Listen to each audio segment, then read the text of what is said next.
नेपालमा फागुन 19 गते लाग्ने खग्रास चन्द्र ग्रहणको सूतककाल बिहान 9 बजेर 3 मिनेटबाटै सुरु भएर राति 8 बजेर 8 मिनेटसम्म लाग्नेछ। यस्तो संवेदनशील समयमा के गर्ने र के नगर्ने? आउनुहोस् जानौं शास्त्रीय नियमहरू। के नगर्ने?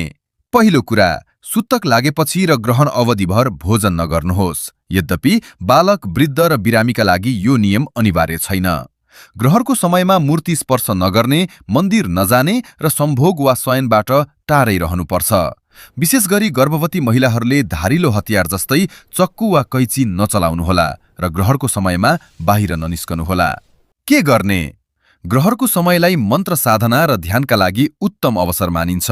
यसबेला ओम नमः शिवाय, महामृत्युञ्जय वा चन्द्र मन्त्रको जप गर्नाले नकारात्मक ऊर्जा नष्ट हुन्छ। सूतक अगाडि नै खानेकुरा र पानीमा तुलसीको पात वा कुश राख्नुहोला।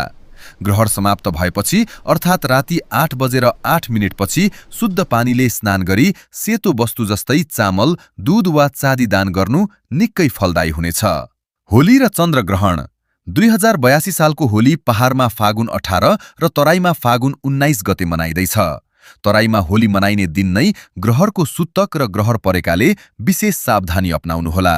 विशेष गरी फागुन 19 गतेको रङ खेल्ने कार्यक्रम बिहान 9 बजेर 3 मिनेट बजे सूतक सुरु हुनु अघि नै सम्पन्न गर्नु वा सूतकको नियमलाई पालन गर्दै सामान्य रूपमा मात्र मनाउनु श्रेयस्कर हुनेछ।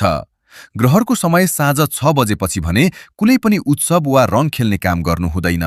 याद राख्नुहोस्, ग्रहण केवल छाया होइन, प्रकृतिको नियमलाई सम्मान गर्दा नै हाम्रो र राष्ट्रको हित हुनेछ। तपाईको होली र यो ग्रहणकाल दुवै शान्तिपूर्ण र फलदायी रहोस्।